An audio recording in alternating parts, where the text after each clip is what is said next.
Bueno, vamos a arrancar con la clase. La idea de hoy es comenzar con el desarrollo de las unidades que tienen que ver con los tipos de investigación propiamente dicho. Hasta acá, y sobre todo en lo que fue la unidad 2, desarrollamos un poco acerca de cómo es construir el problema de investigación, todo lo relativo al problema de investigación, el establecimiento de las ideas, los objetivos, las hipótesis, y cómo ir desde esas ideas a un planteamiento de problema.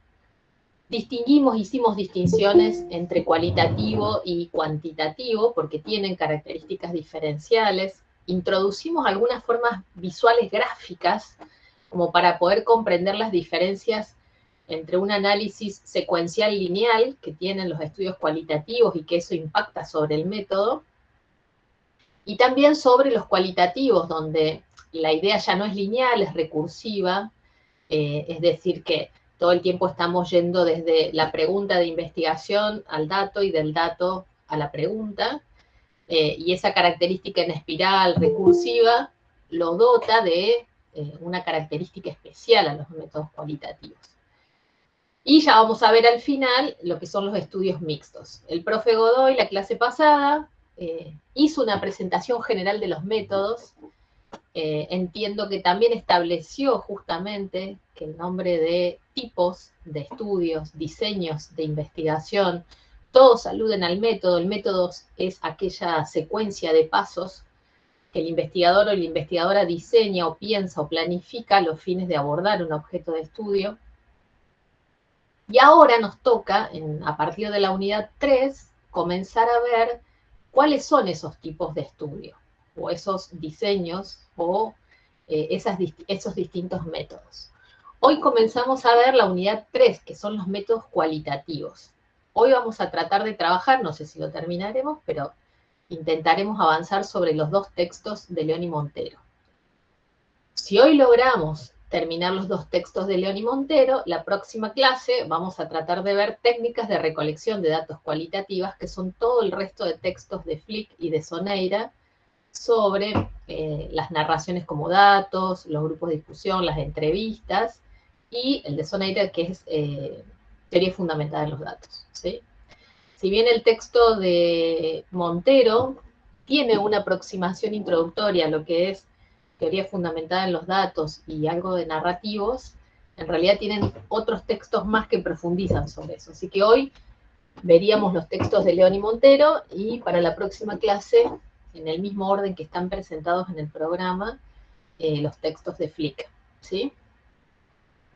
¿Hasta qué unidad es el primer parcial? Bueno, yo les dije anticipadamente que seguro unidad 3. Si lográbamos ver algo de la unidad 4, íbamos a ver la unidad 4. Seguro unidad 3 porque sabemos de antemano que es una unidad que nos lleva por lo menos 2 o 3 clases de dictado, dependiendo un poco la dinámica. Entonces seguro la unidad 3 entra. Unidad 4 es una unidad cortita, y vamos a ver si llegamos o no llegamos. Pero seguro hasta la unidad 3. Bueno, nada, arrancamos. A ver, como yo creo que también se los comenté en el primer día de clase, el programa viene unidad 1 y 2, cuestiones generales de los métodos, y a partir de la unidad 3 empezamos a desarrollar cada uno de los métodos. Entonces, si bien van a ver que en la unidad 3 es importante, porque hay varios, están todos los estudios, no todos, la mayoría de los estudios cualitativos. Después, los cuantitativos es una unidad por cada tipo de estudio, lo cual hace que las unidades sean más cortas, ¿sí? Pero, bueno, hay un tipo de estudio por cada unidad. Esta es la única unidad que combina varios tipos de estudio, ¿sí? Bien, bueno, vamos a arrancar. Vamos a compartir pantalla.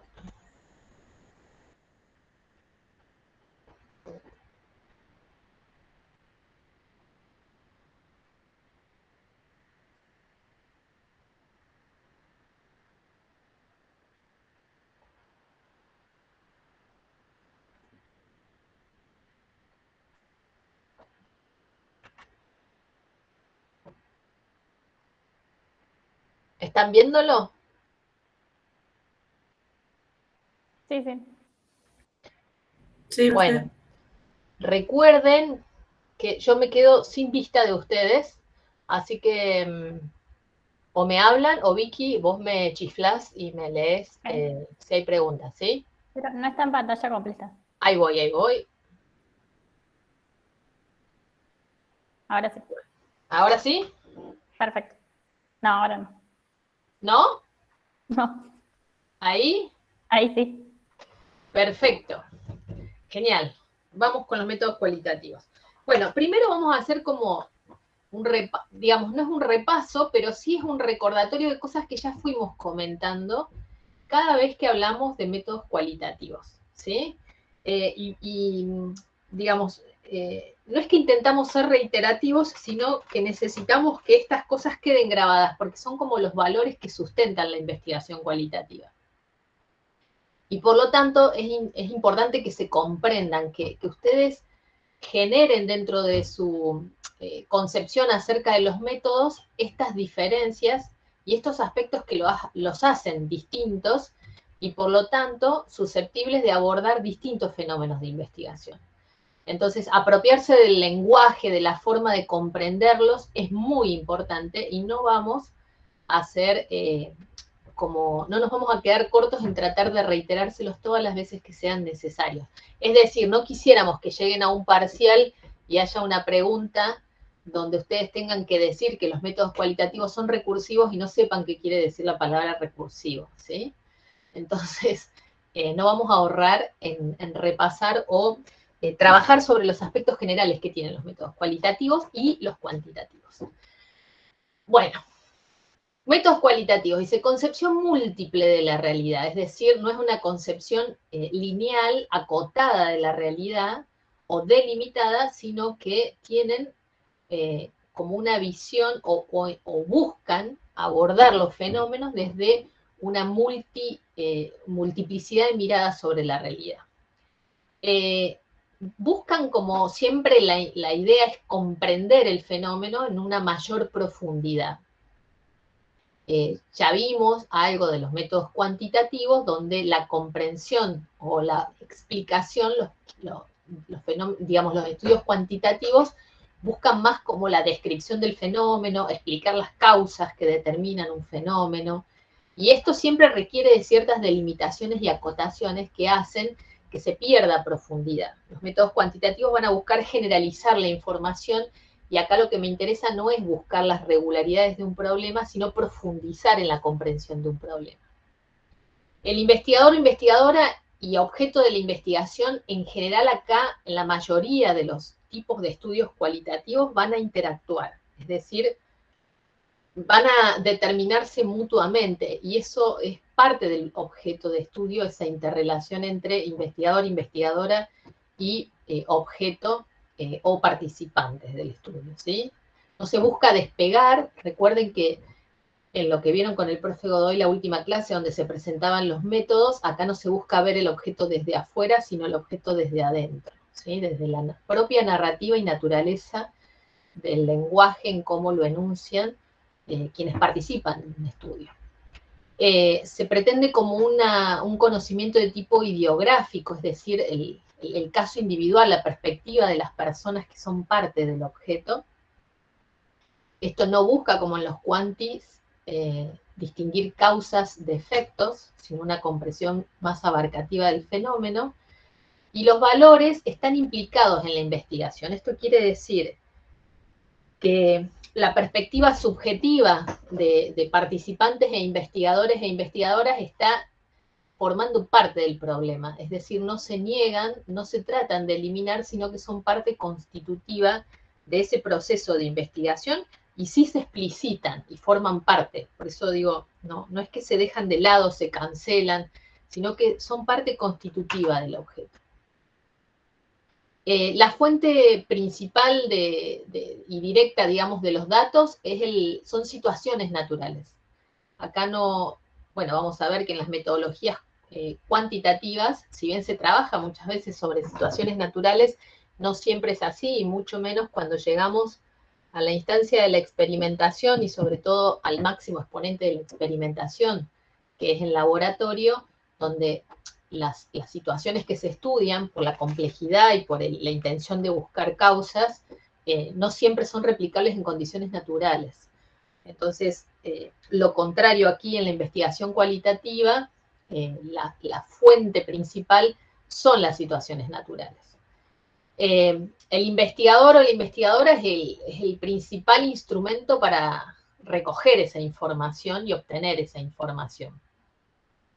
Las técnicas de recolección de datos que vamos a trabajar, hoy no vamos a profundizar sobre técnicas, eso va a quedar para una clase posterior, pero vamos a ver que siempre vamos a hablar de técnicas de recolección de datos abiertas, en general poco estructuradas, poco lineales o guiadas, ¿sí? Y que permitan todo el tiempo poder modificar esa guía de indagación a medida que el investigador o la investigadora va avanzando en la producción de ese conocimiento, ¿sí?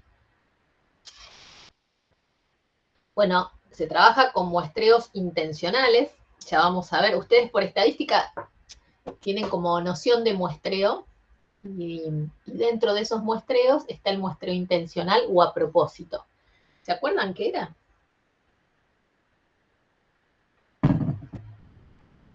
¿Recuerdan qué es el muestreo intencional o a propósito que vieron en estadística? No se acuerdan. ¿Vieron muestreos probabilísticos, no probabilísticos? Profe, sí. ¿puede ser que al realizar la investigación se base en su propio juicio para elegir a los integrantes? Muy bien. En realidad hay una intencionalidad en la selección de los participantes o las participantes, ¿sí? O sea, acá el investigador o la investigadora está buscando a alguien por un interés particular en esa situación, ¿sí? Entonces va a ser intencional o a propósito. Ya vamos a ver que hay varios muestreos de esta naturaleza que se usan en la metodología cualitativa. El muestreo intencional es más bien una nomenclatura o una forma de nombrar de los métodos cuantitativos, ¿sí? Pero para que se queden con la idea, en función de lo que ustedes ya conocen, de que hay una intención por parte de ese investigador o investigadora en seleccionar algún caso o casos particulares, ¿sí? O situaciones particulares. Hay un interés, no hay como en los muestreos probabilísticos, donde se dan situaciones de azar para elegir, ¿sí? Se establecen, digamos, cuotas por alguna representación poblacional que tenga el caso. Acá nos interesan los casos, las unidades más pequeñas de análisis. Por lo tanto, hay una intencionalidad en su elección. El análisis de datos para todo este tipo de estudios va a ser inductivo. ¿Se acuerdan? Yo les nombré esto antes. ¿Se acuerdan qué quiere decir que hay un análisis inductivo de los datos? Los hago hablar un poco a ustedes, así yo me tomo unos mates calientes al medio. ¿Es de lo más particular a lo más general? ¿Recuerdan el grafiquito ese que yo les mostré, que era como una especie de óvalo, donde había una secuencia de pasos, que era la formulación del problema, el ajuste de los instrumentos, la ida al campo, la recolección de los datos, análisis de datos, secuencial y lineal, ¿sí? Pero cuando yo hablé de los cualitativos, dije que era recursivo, es decir, que iba del problema a los datos y de los datos al problema. Inductivo quiere decir que desde esta perspectiva construimos teorías a partir de los datos. Es decir, que siempre las categorías de análisis que van a conducir ese análisis de datos no está dada por una revisión sistemática de la información.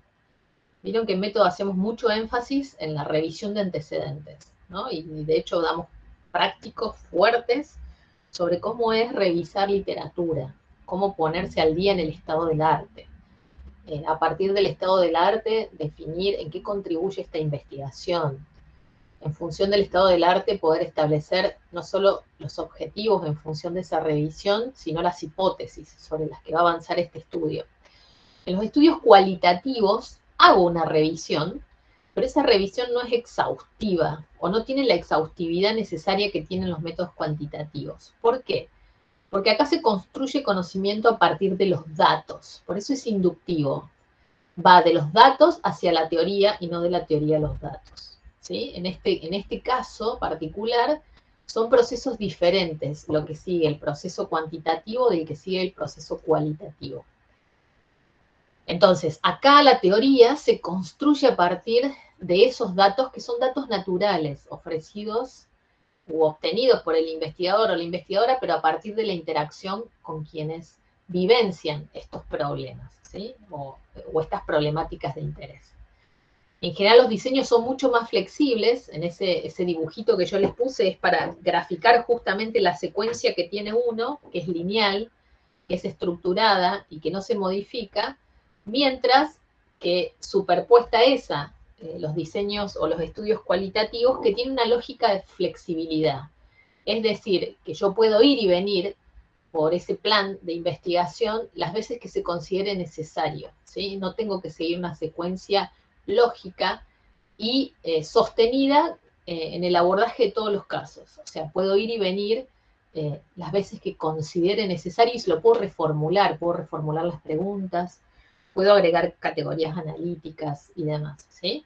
Y tienen criterios de validez que son particulares de los métodos cualitativos, que no tienen que ver con la confiabilidad y validez propia de los cuantitativos y que ustedes, como muy bien abordaron en el campo de la materia de técnicas psicométricas o de la psicometría, ¿sí? Bien, ¿hasta acá tenemos preguntas? ¿Todo el mundo le queda claro este panorama general de los métodos cualitativos? Bien. Bueno, vamos a traer uno de los tipos de estudios cualitativos que ustedes ya lo vieron. ¿Dónde vieron los estudios etnográficos? En antropología. Muy bien. Muy bien. En realidad, esto que ustedes, por eso digo, lo vamos a revisar porque se supone que ustedes ya saben sobre métodos etnográficos. Los métodos etnográficos surgen en el campo de la antropología, pero son muy utilizados también por la psicología. Lo que persiguen este tipo de métodos es la descripción de un grupo que comparte una determinada cultura. En el campo, si bien diga el aspecto cultural o de lo cultural estuvo más vinculado a grupos con determinadas características étnicas o socioculturales, estas mismas características se traducen en las construcciones subjetivas que hacen a un grupo determinado, a las interrelaciones que establecen los grupos en un ámbito social particular, y por eso también son de objeto de interés de la psicología como de otras ciencias sociales, porque también la educación va a usar mucho métodos etnográficos, algunas vertientes de la salud pública también utilizan la etnografía como método, y la principal preocupación que tienen estos abordajes es por la experiencia y la exploración como de la primera vivencia o de primera mano de un determinado grupo social sobre sus aspectos sociales, culturales, ¿sí? Y que van a estar basados como técnica sin excepción a través de la observación participante. Esa es como su característica distintiva. Es decir, el investigador o la investigadora está formando parte de ese grupo y la técnica más importante que utiliza para poder hacer o llevar adelante este tipo de trabajos es la observación participante. ¿Qué diferencia hay para ustedes, con lo que saben hasta acá, entre observación participante u otro tipo de observación?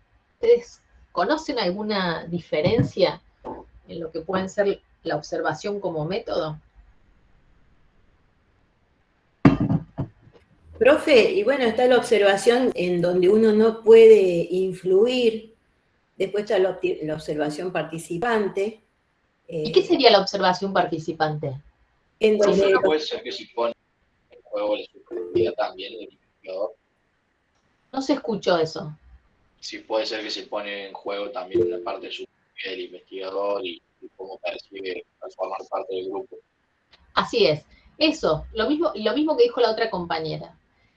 Vamos a ver que la observación es una herramienta por excelencia de la psicología, ¿sí? Para nosotros los psicólogos y las psicólogas es muy importante la observación. Y a lo largo de la materia vamos a ver distintos tipos de observación. La etnografía por excelencia es observación participante, porque aquí el investigador o la investigadora forma parte de ese grupo.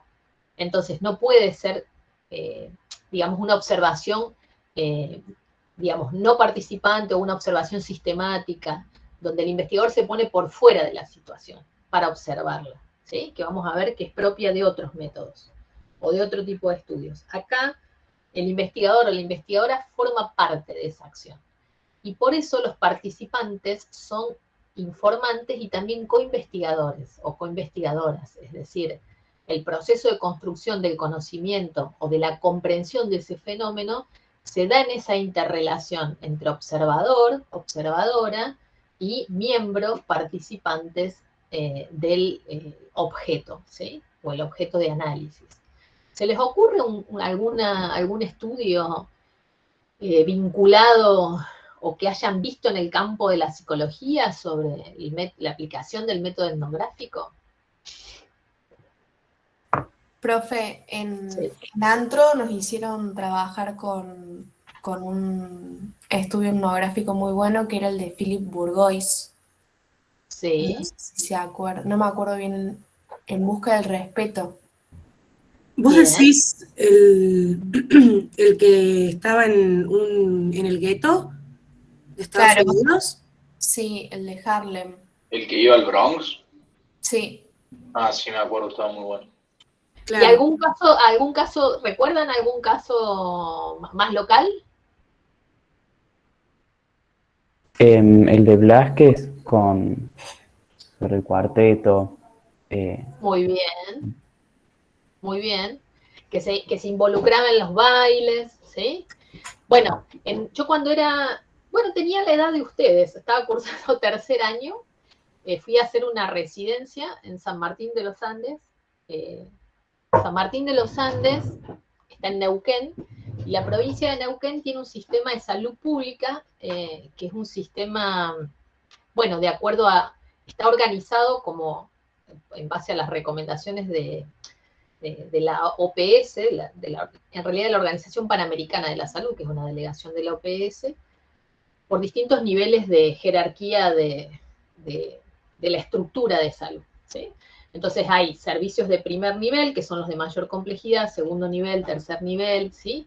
Y van desde los hospitales de mayor complejidad hasta las unidades sanitarias de menor complejidad, que son unidades comunitarias, que están vinculadas a niveles de servicio de mayores complejidad, que pueden ser hospitales regionales, que tienen como un mayor nivel de complejidad que una unidad sanitaria, pero tienen menor nivel de complejidad que el hospital de la ciudad de Neuquén, que es el de máxima complejidad. En función de las necesidades de la población, se van derivando hacia los distintos niveles de atención a los fines de no sobrecargar todas las unidades de salud. Yo fui a hacer una residencia a la unidad de San Martín, que era un hospital de menor nivel de complejidad que el de Neuquén, pero a su vez trabajaba con operadores comunitarios que acercaban todo lo que es la salud pública y los servicios de salud a la comunidad, que no necesariamente llegaba al hospital, porque bueno, hay parajes en el medio de la montaña, en los campos que hay en la zona. Entonces lo que tenían por objeto estos operadores comunitarios era acercar la salud pública hacia los distintos grupos poblacionales. En mi estancia allí había una antropóloga investigadora del CONICET de esa época que estaba haciendo un estudio en el sur. Como ustedes sabrán, hay muchas comunidades mapuches, y las comunidades mapuches a su vez tienen sus propias prácticas de salud. Entonces, y estas poblaciones que estaban un poco más alejadas y que a veces les cuesta más llegar a los niveles de salud hegemónicos, como puede ser la salud pública o la medicina occidental,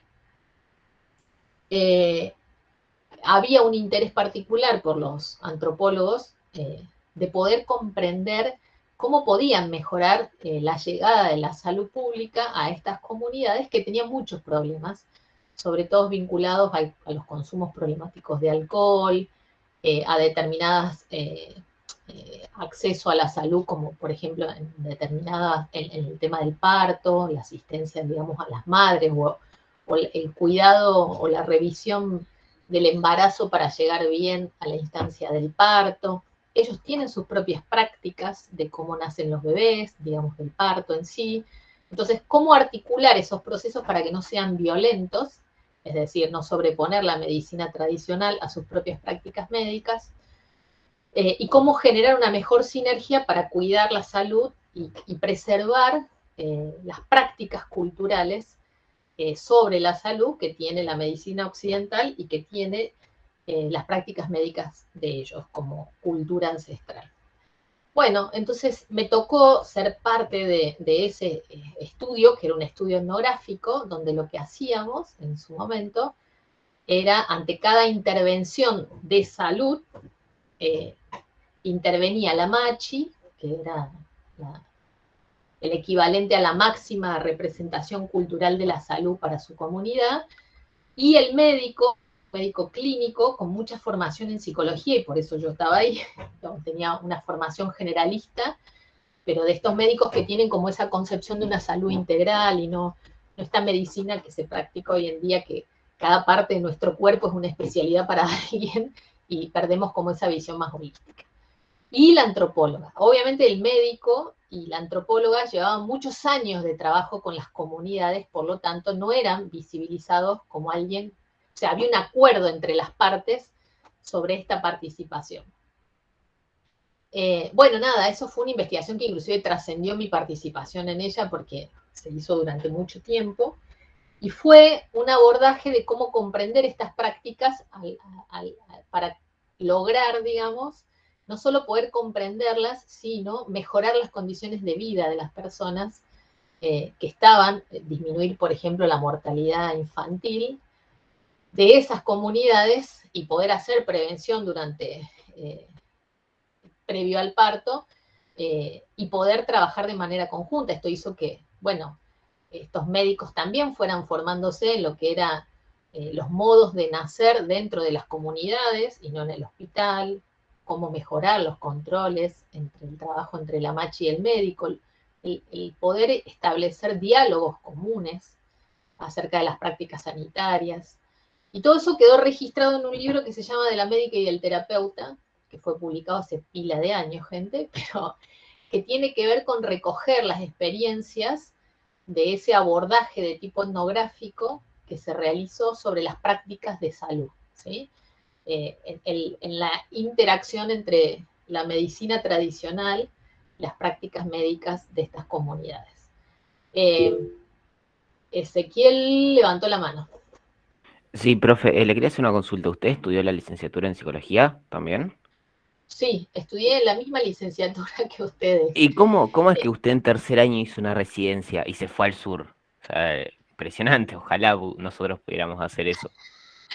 La verdad que yo tuve mucha suerte en mi vida como estudiante, porque en esa época, bueno, primero obviamente no es que había un convenio entre la facultad y esta forma de hacer residencia. Yo era una persona un poco inquieta, a mí me interesaba todo lo que era la psicología social, la psicología de la salud, y encontré esta residencia. Yo de hecho éramos pocos de Córdoba, y fuimos como los primeros en que fuimos allá, pero sí era muy frecuente de estudiantes de Buenos Aires. De hecho, en la residencia de Córdoba estaba yo y otro compañero, pero de Buenos Aires había mucha gente haciendo residencias. Y estaba más aceitado para el campo de los médicos, ¿no? Éramos menos los psicólogos, aunque empezamos a ir varios en distintas secuencias. Y nada, son residencias que ofrecen los servicios, los sistemas de salud en general. La verdad yo no sé cómo está eso hoy, pero es nada. En esa época buscábamos, escribimos. En esa época, gente, no había ni internet, ni telefonía celular. Quienes son del interior pueden averiguar si hay, digamos, si en sus lugares hay residencias para estudiantes, ¿sí? Había un equipo allá muy bueno, porque inclusive no solo estaba este médico, que es William Rue, que es un médico generalista, que ya no hay tantos, sino que también en ese lugar estaba el hijo de una persona, del doctor Musso, que es una persona muy reconocida en la historia de la psicología argentina, pero eso fue un poco casualidad, yo no sabía eso, me lo encontré allá.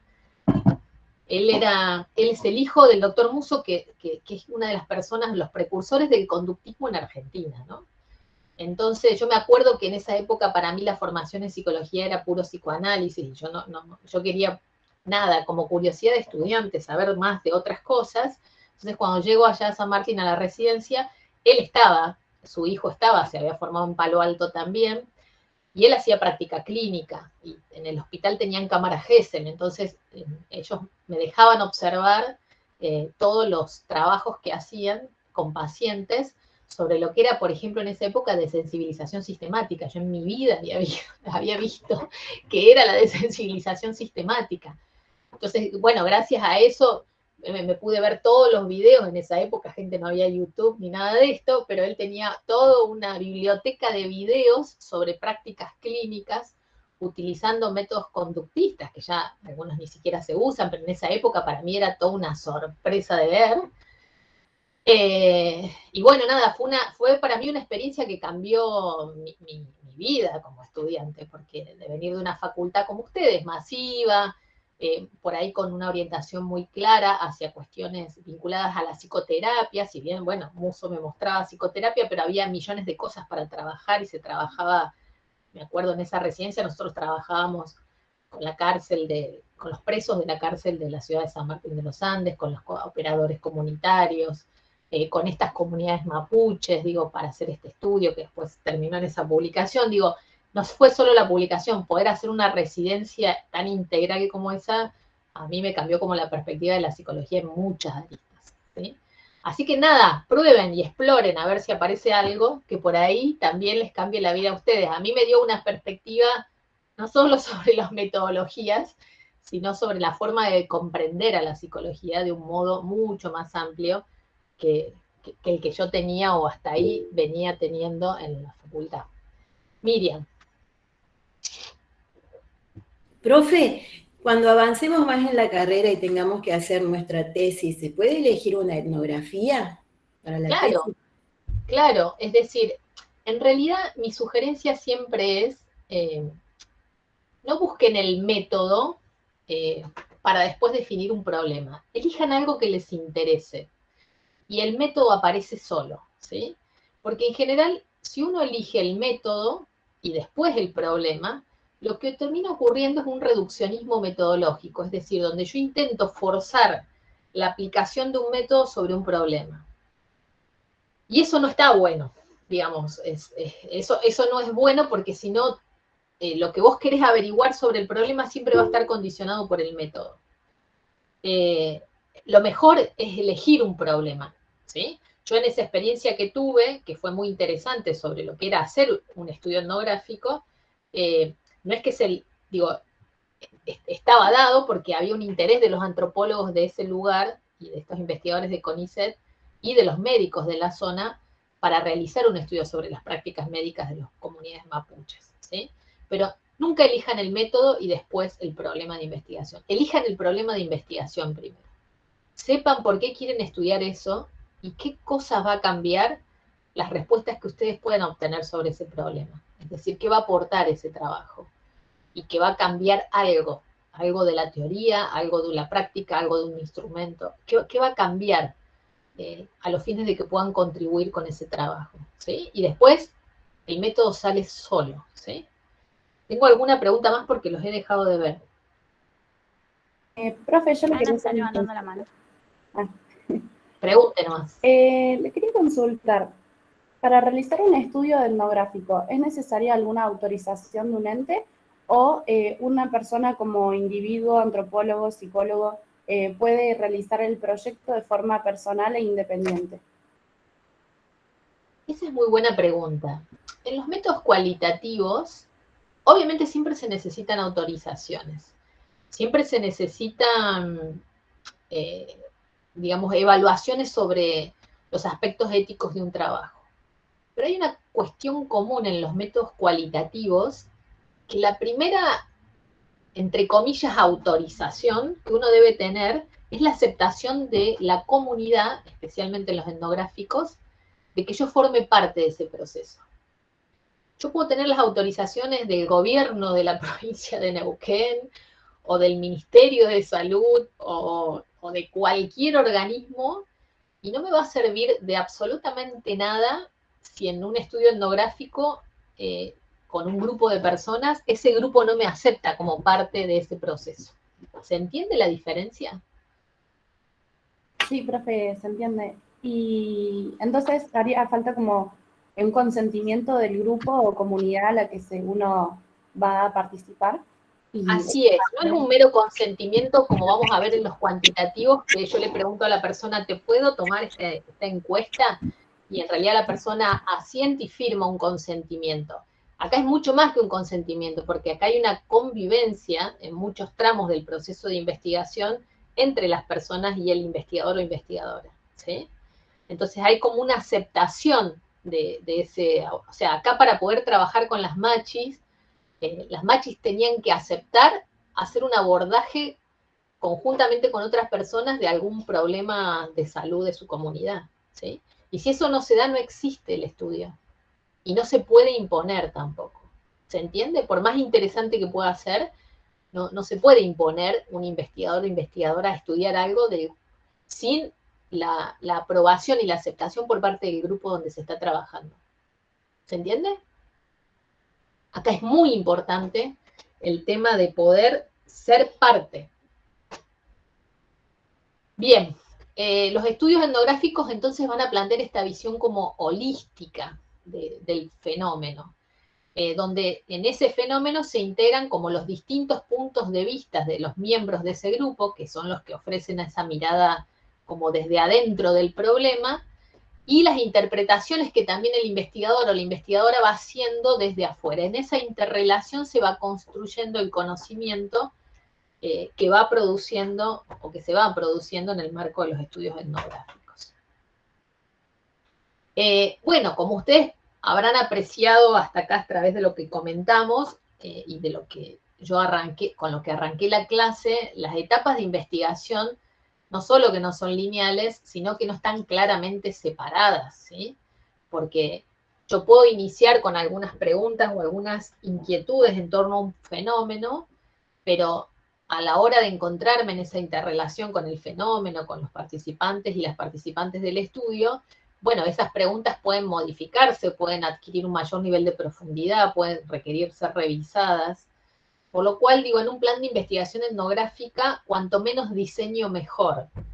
¿Qué quiere decir eso? Bueno, no es que no hay nada, hay, pero debe tener cierta flexibilidad. Esa flexibilidad se va permitiendo que puedan aparecer estos nuevos interrogantes o redireccionamiento de los interrogantes. Sí, digo, no es que no hay nada, porque obviamente hay una pregunta de interés, y esas preguntas de interés son necesarias en un inicio, pero esas preguntas pueden ser modificadas en el proceso de investigación. También acá, y vinculado con lo que me preguntaban ustedes recién, bueno, es muy importante la selección del ámbito de investigación. El ámbito de investigación es parte constitutiva del problema, es decir, no es algo que yo voy a elegir arbitrariamente. En la propia definición del fenómeno en estudio va a estar dado el ámbito, y esto es muy importante porque es donde se va a dar esa interacción y esa expresión natural del fenómeno. Y obviamente que en todo este proceso, como es recursivo, va a haber una constante revisión entre el análisis de la información recogida, los interrogantes de investigación o las preguntas iniciales, y eso va a dar lugar a esto, que se generen nuevas preguntas que van a ser o van a requerir de una nueva recogida de información y una ampliación o redireccionamiento de esa información. Ese nuevo análisis de esa información puede dar lugar otra vez a una revisión de preguntas o de ámbitos de interrogación o de ámbitos de necesidad de recogida de información. Por esta razón, las categorías analíticas, es decir, cuando yo hago ese análisis de esa información que voy recogiendo, surgen categorías de análisis y esas categorías pueden ir cambiando a medida que se va profundizando en el proceso de investigación. Por lo tanto, estoy yendo y estoy viniendo de los datos, ¿sí? Todo el tiempo, y en ese proceso es que se va construyendo los pasos en el estudio etnográfico.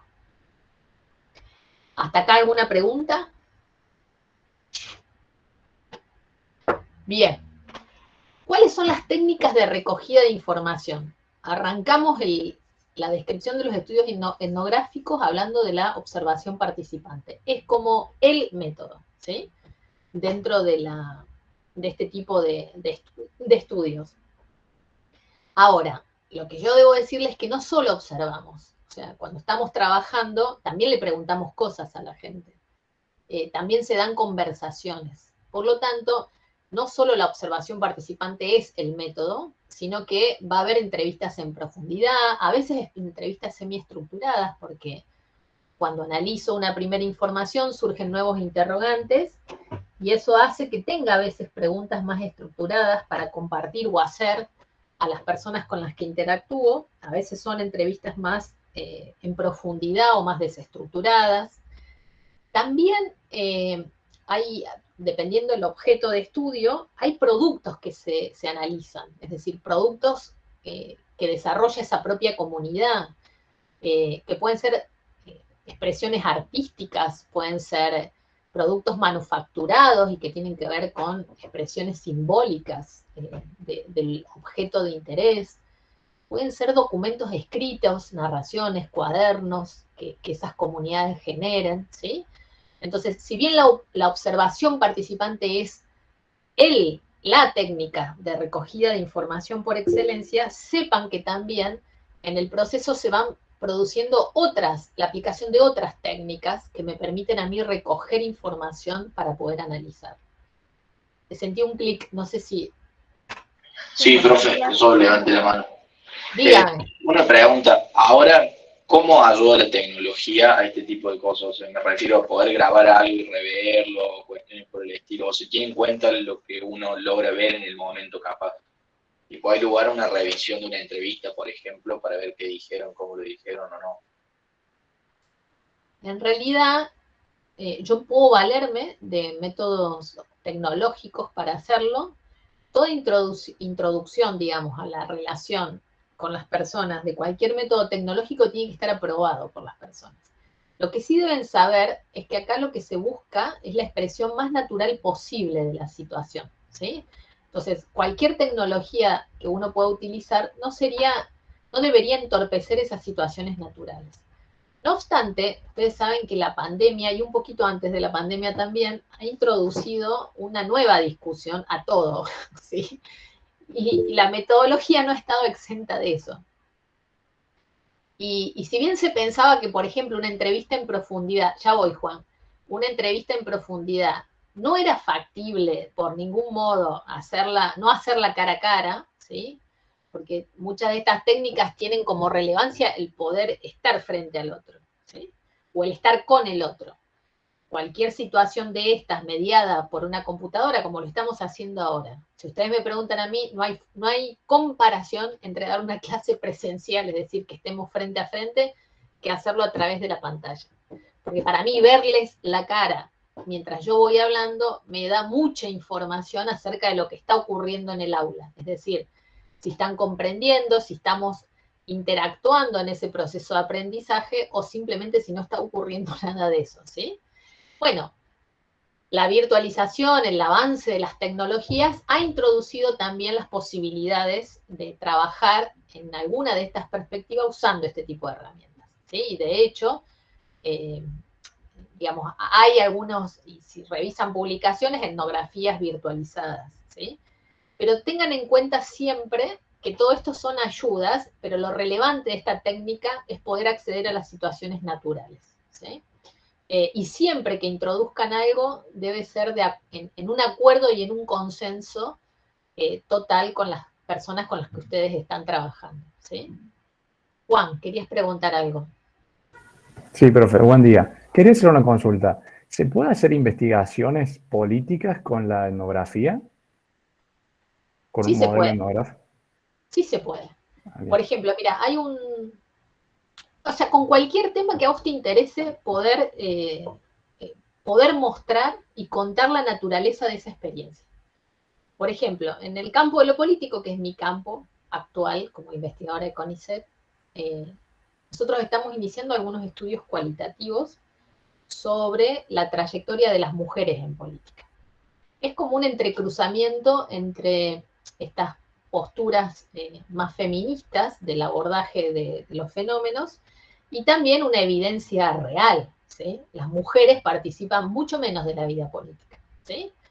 Y sabemos que las mujeres, cualquiera que se dedique al campo del estudio de la psicología política, sabe que las mujeres participan menos porque hay muchas cuestiones vinculadas a su proceso de socialización cultural y política que hace que las mujeres no tengamos que ver con la política, ¿sí?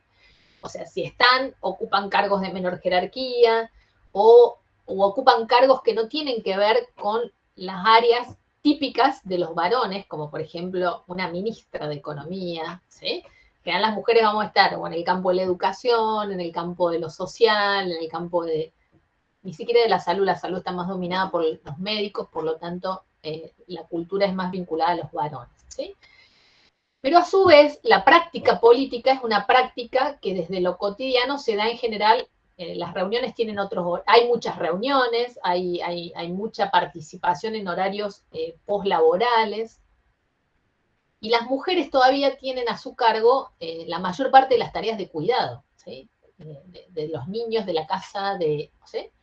Entonces, eso en general, y también como el mundo de la política se concibe como más de hombres, de varones, bueno, hay también ciertas resistencias culturales que se han intentado explorar acerca de, bueno, no está bien visto que las mujeres estemos reunidas con un montón de varones fuera del horario o de los horarios laborales habituales. Entonces, por ejemplo, se podría trabajar en un estudio etnográfico acompañando la experiencia de alguna mujer en política y contando de primera mano estas narrativas vinculadas a lo que es participar en política siendo mujer, ¿sí? Entonces se podría hacer un estudio etnográfico, por ejemplo, hoy, de esa naturaleza. Nosotros no estamos trabajándolo desde una perspectiva etnográfica, pero sí lo estamos trabajando de una perspectiva de narrativas, ¿sí? Es otra forma de abordar, es más económica, porque la etnografía requiere convivir en parte de los espacios con las personas que viven naturalmente esta experiencia, ¿sí? Pero sí se podría, ¿sí? Acá lo importante es que se justifique hacerlo, ¿sí? Obviamente, ya sobre la participación de las mujeres, o sea, la baja participación de las mujeres, hay cosas que se conocen. Entonces, tal vez no es necesario hacer un estudio etnográfico, sino hacer, por ejemplo, un estudio desde las narrativas o desde la perspectiva feminista. Pero digo, sí, uno podría trabajar en el campo de la política, por ejemplo, con ese objeto.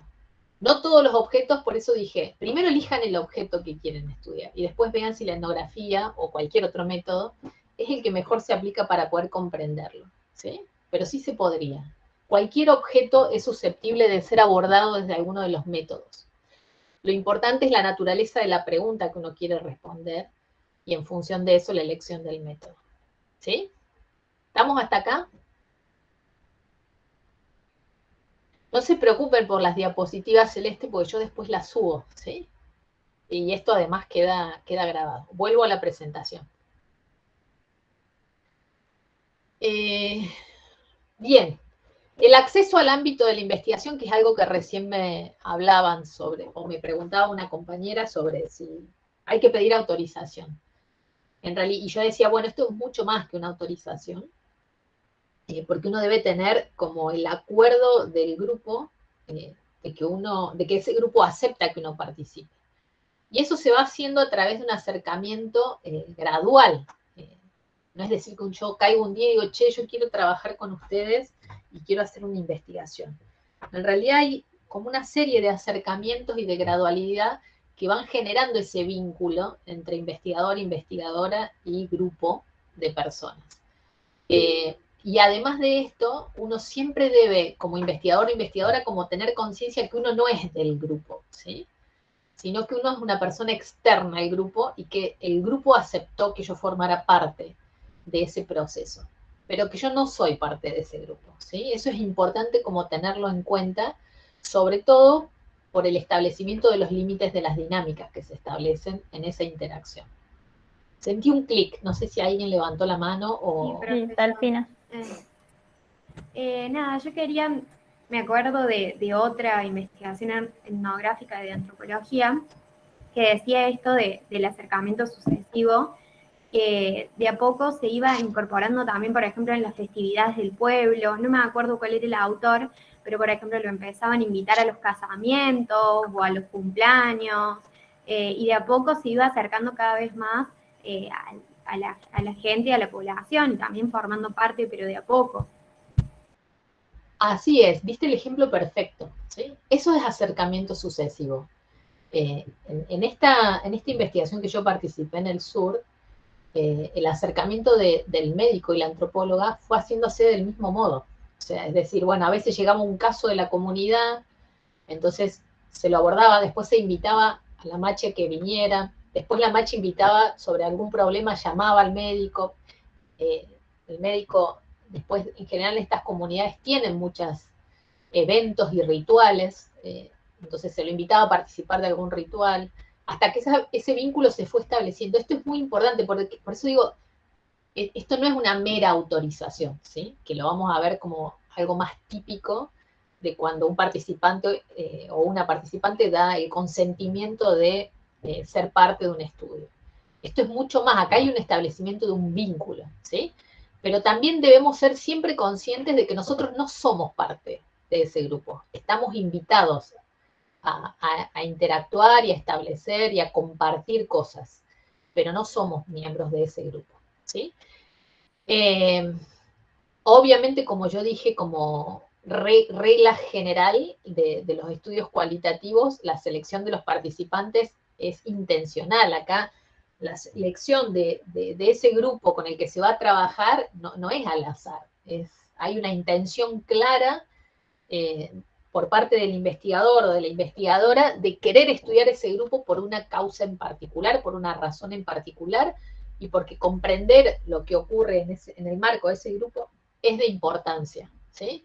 Por eso hay una intencionalidad, no es una selección azarosa. Esa selección justifica el objeto de estudio.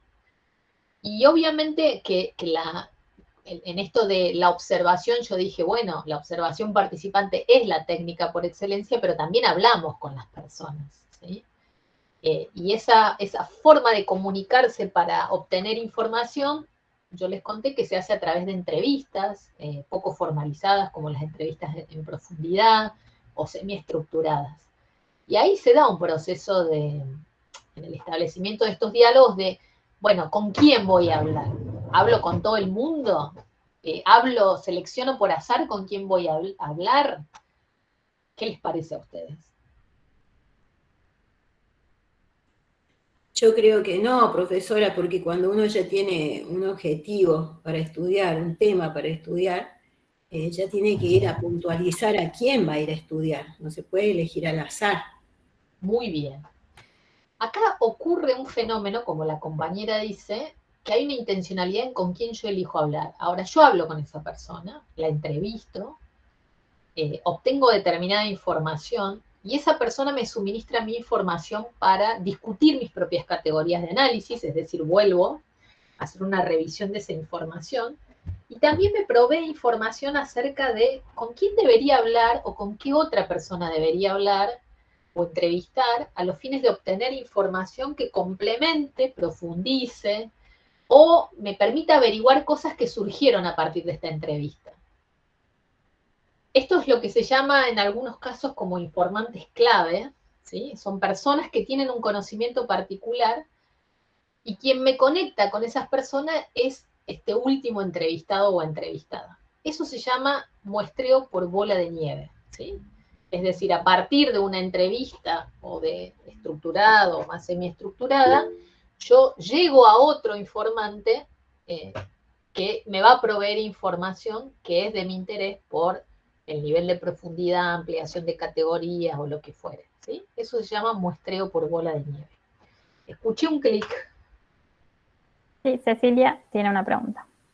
Ceci. Profe, yo tengo una consulta. ¿Y cuando vamos a estudiar a niños o adolescentes? ¿Qué ocurre ahí? ¿Qué te surge ahí, Cecilia? O sea, a mí me interesa mucho la rama de los niños.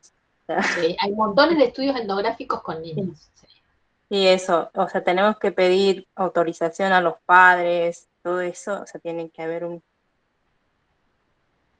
Muy bien. O sea, a vos te interesa cómo se establece el vínculo con los niños y las niñas. Claro, los niños. sí. Muy bien. Se puede hacer ese estudio, sí. Sí, se Eso puede sí. hacer, y de hecho hay muchos estudios con niñas, ¿sí? Hay trabajos realizados con chicos, ¿sí? Porque, por ejemplo, hay determinados grupos donde la concepción del desarrollo es diferente que la nuestra, ¿sí? Entonces, bueno, hay interés por estudiar cómo se concibe el desarrollo en determinados grupos sociales, ¿sí? Por lo tanto, se trabaja con niños y se trabaja de perspectivas etnográficas. Y de hecho, la educación también trabaja bastante desde perspectivas etnográficas. Obviamente que se requiere de la autorización de adultos, ¿sí? Pero por sobre todas las cosas, al igual que como ocurre con adultos, si uno trabaja con grupos de personas adultas, también se necesita la aceptación por parte del grupo de niños, niñas, niñas, ¿sí? Hoy por hoy no se concibe, o sea, los niños o niñas o niñes son sujetos de derecho, gente. Por más que uno crea que, bueno, por su condición de estar en desarrollo, uno considera que puede hacer cosas con ellos con ellas que no requieren de la autorización de ellos o ellas. Hoy eso no es posible, ¿sí? Hoy ya sabemos que eso no es así, hoy ya sabemos que son sujetos de derechos como cualquier otro ser, y por lo tanto, más allá de tener, que obviamente hay que tener las autorizaciones de los adultos a cargo, es muy importante que tengamos la autorización de ellos para trabajar con ellos.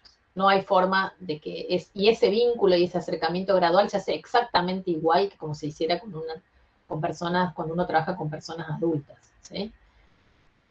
No hay forma de salirse de ello.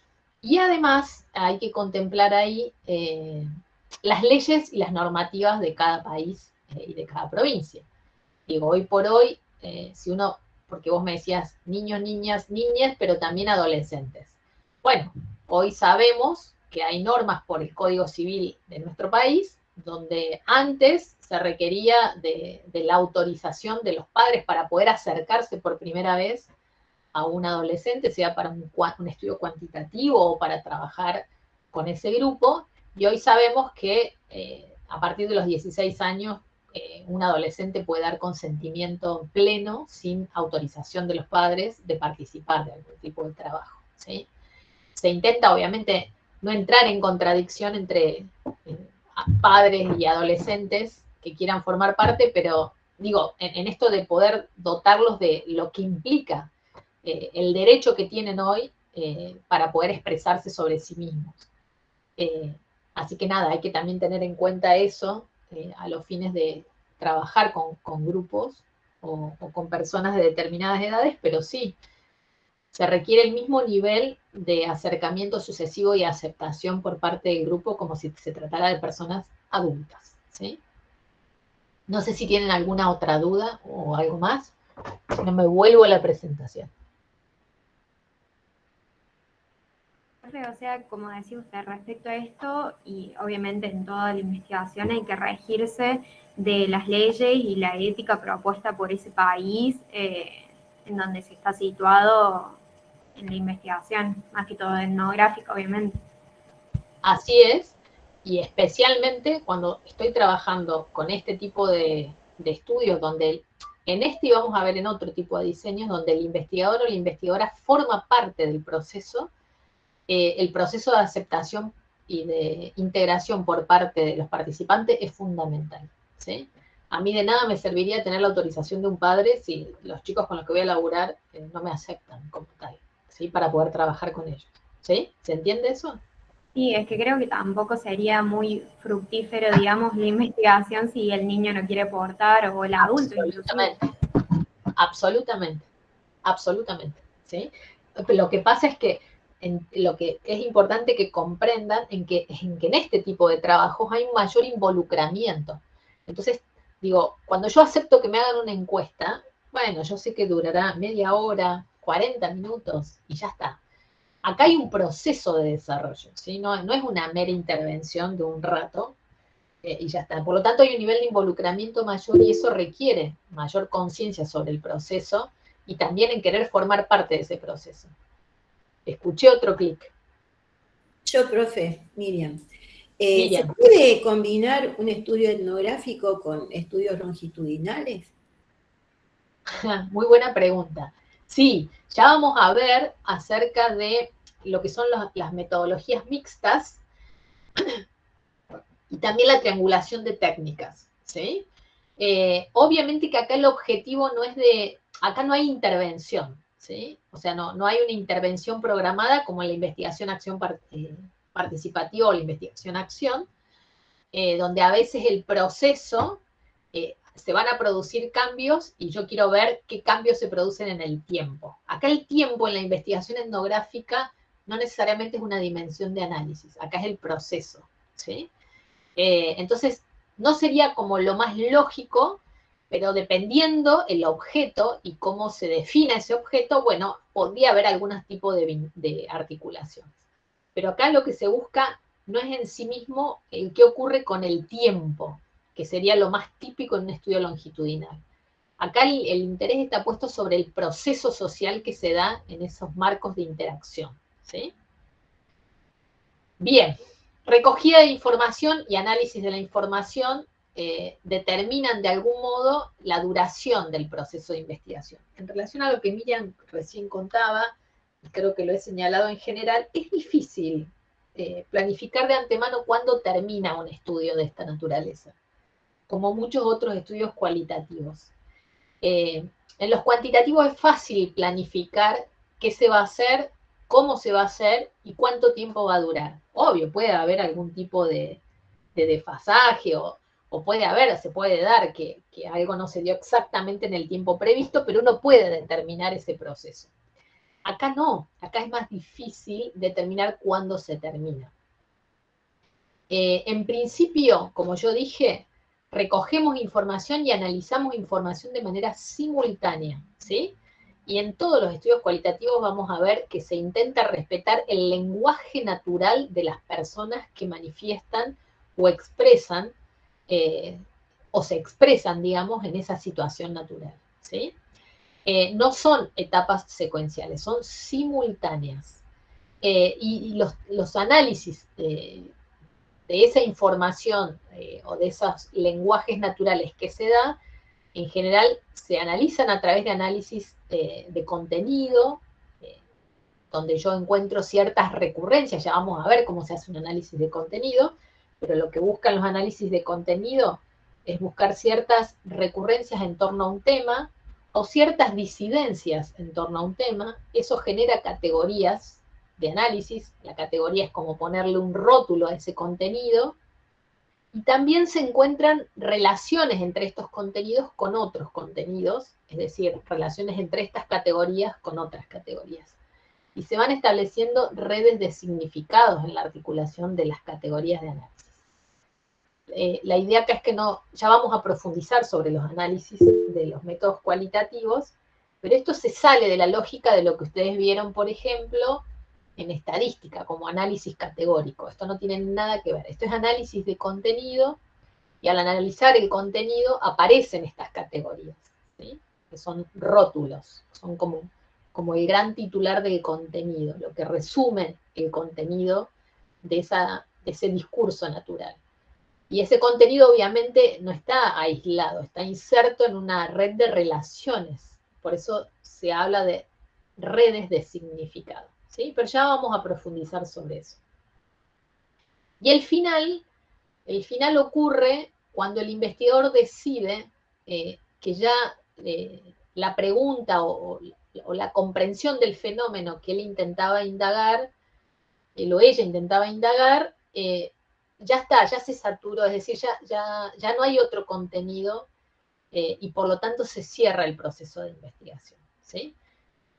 A veces ese proceso se cierra para abrir otros procesos de investigación, ¿sí? Pero el momento de determinar el final es una apreciación o una interpretación que el investigador o la investigadora hace acerca de estas preguntas que lo llevaron a hacer un análisis sobre el fenómeno. Como obviamente la investigación cualitativa lo describe, los procesos en sí a veces no tienen como un final, sino que es como una especie de corte, donde uno elabora un informe o establece una serie de aproximaciones, pero no quiere decir necesariamente que ese estudio esté, digamos, terminado como puede ser un corte transversal en un estudio cuantitativo, porque son investigaciones procesuales, que son dinámicas, se retroalimentan en el proceso, ¿sí? Entonces, nada, el investigador ahí define o decide que ese proceso, o lo que lo llevó a sostener esta preocupación y la necesidad de investigarlo, se saturó, es decir, no hay contenido nuevo por ahora, entonces ahí se cierra la investigación. Sí, Augusto tiene una pregunta. Augusto. Una consulta, ¿se escucha bien? Sí, te escucho. Era, por ejemplo, en el caso de que a nosotros una empresa nos contrate como investigadores para hacer este tipo de estudio en alguna determinada población. Al no saber cuándo va a terminar la investigación, y como a mí me financia una empresa y tengo que hacer como un plan de cuánto tiempo va a durar, ¿cómo se haría en ese? Ese es un dilema con el que se convive, no que se resuelve. ¿Por qué? Primero, no es tan frecuente que una empresa te contrate para hacer un estudio etnográfico. Podría ocurrir, pero digo, el proceso de acercamiento gradual, tanto por los ejemplos que yo di como el que dio la compañera, creo que sobre lo que habían trabajado en antropología, esto de que la comunidad primero se acercaban, se conocían, después los invitaban a algunas festividades. Digo, a mí me puede financiar el Estado Nacional para hacer un estudio, que sería el equivalente a que te contrate una empresa. Pero en general ese proceso de caldeamiento y de acercamiento sucesivo no es un tiempo que uno puede determinar, o sea, ni siquiera en el arranque uno puede determinar cuánto tiempo va a llevar, ¿sí?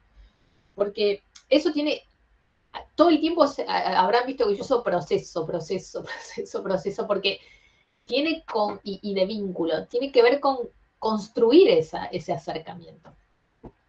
La mayoría de los estudios etnográficos, y se usa también en algunas actividades de psicología comunitaria, cuando los investigadores y las investigadoras deciden trabajar con estos métodos, en realidad ya tienen algún tipo de relación o de trabajo con esas comunidades. En el caso que vos mencionás, donde pareciera que nada, la empresa me llama y me dice, quiero que me estudies esto, y lo estudies desde la etnografía, bueno, nada, uno no puede determinar cuánto tiempo va a durar eso. Eso es poco frecuente, ¿sí? Porque raramente una empresa o una entidad financiadora te va a decir desde qué método quiere que lo estudies. En realidad, una empresa o el propio gobierno, cuando determina una agenda de problemas, define los problemas. Y la técnica o el método o las técnicas de recolección de datos van a ser acordes a esa situación en particular. Allí el investigador o la investigadora evaluará si la etnografía es el mejor método para poder cumplir. Si la empresa te dice, tenemos un año para resolver esto, y yo valoro en función de mi conocimiento del problema que eso puede ser factible o no. Y si no es factible, no voy a usar una metodología etnográfica. Usaré otro tipo de metodología que me permita a mí poder arribar al conocimiento suficiente en función del método que yo pueda aplicar para poder cumplir con el tiempo, si el tiempo es algo que la empresa define como perentorio, ¿sí? O el organismo que financie. ¿Se entiende? Sí, se entiende. Gracias. ¿Sí? No, por eso digo, es difícil anteponer los métodos sobre los problemas. Porque como vos decís, Augusto, no solo está el problema de investigación, sino algo que nosotros llamamos factibilidad de poder ser realizado. En la factibilidad no solo tiene que ver con la posibilidad de abordar el problema en términos técnicos, en términos metodológicos, sino también en términos de recursos. Y en los recursos están los recursos humanos, los tiempos establecidos y demás. En una situación natural, en un proceso de investigación, es muy importante tener en cuenta, y de hecho, para quienes hagan el proyecto de investigación, nosotros solemos pedirle al final que establezcan un análisis, un cronograma y un análisis de factibilidad del mismo. Es crucial esto, aunque la mayoría de las veces a ustedes les parezca una cosa medio tonta decir, bueno, ¿para qué me piden si no lo voy a hacer al proyecto? ¿Sí? ¿Para qué me están pidiendo esta información? La idea es que ustedes puedan reflexionar con mayor conciencia posible acerca de qué tan factible es con lo que ustedes creen que tienen disponible poder concretar ese proyecto de investigación.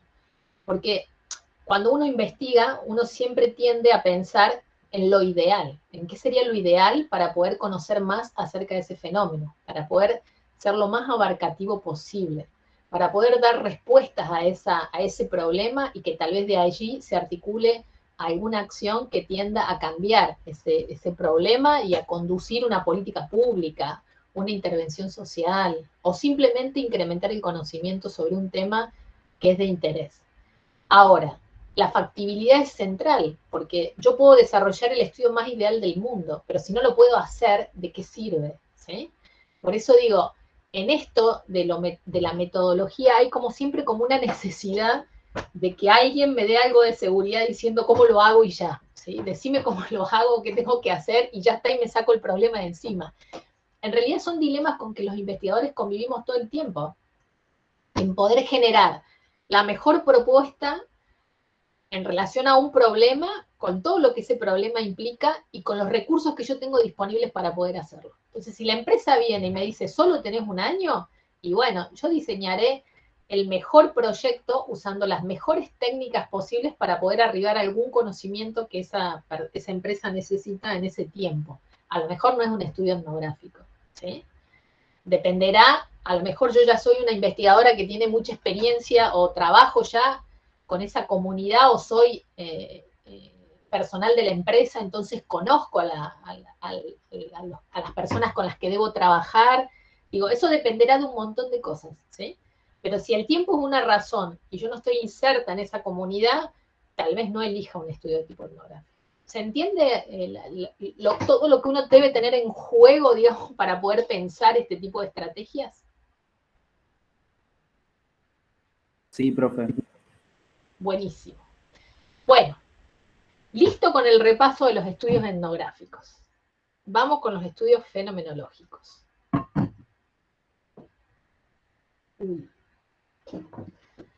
No se puede dar clases, tomar mate y tener una computadora porque uno te tira el mate a la computadora. Bien. Los estudios descriptivos fenomenológicos, ¿sí? Vamos a ver que hay distintos tipos de estudios fenomenológicos. Lo central en el estudio fenomenológico es que las personas involucradas en ese estudio puedan relatar su experiencia. Y esto hace que, digamos, la característica de estos trabajos sea justamente eso, que las personas de primera mano puedan contar su experiencia en relación a un problema. Y lo que le interesa acá al investigador o investigadora es eso, que las personas puedan narrar su experiencia, ¿sí? Acá no usamos la observación. ¿Por qué? ¿Por qué no usaríamos la observación? Porque lo importante no es lo que podamos llegar a ver, sino lo que nos pueda llegar a dar, los datos que nos pueda llegar a dar la persona, profe, ¿o no? Muy bien. Como lo que nos interesa es describir la experiencia de alguien de primera mano, en su lenguaje natural, acá no nos importa lo que vemos, sino lo que la gente dice, ¿sí? Entonces, la técnica de recolección de datos que vamos a usar no va a ser la observación. Vamos a usar técnicas cualitativas que nos permitan captar esas narraciones, esas vivencias, esas subjetividades construidas en torno a un problema de investigación, ¿sí? Entonces, ¿qué vamos a usar? Entrevistas en profundidad, cuadernos o diarios o relatos autobiográficos, ¿sí? Escritos por las personas en primera persona, ¿sí? Es la persona que habla y cuenta su experiencia, ¿sí? Y lo que interesa acá es encontrar ciertas regularidades sobre esas experiencias compartidas sobre un fenómeno, ¿sí? ¿Se les ocurre algún tipo de estudio que podríamos hacer con estas características? ¿Algún objeto de interés? Es algo para verlos. Verles aquí. ¿Se les ocurre algo?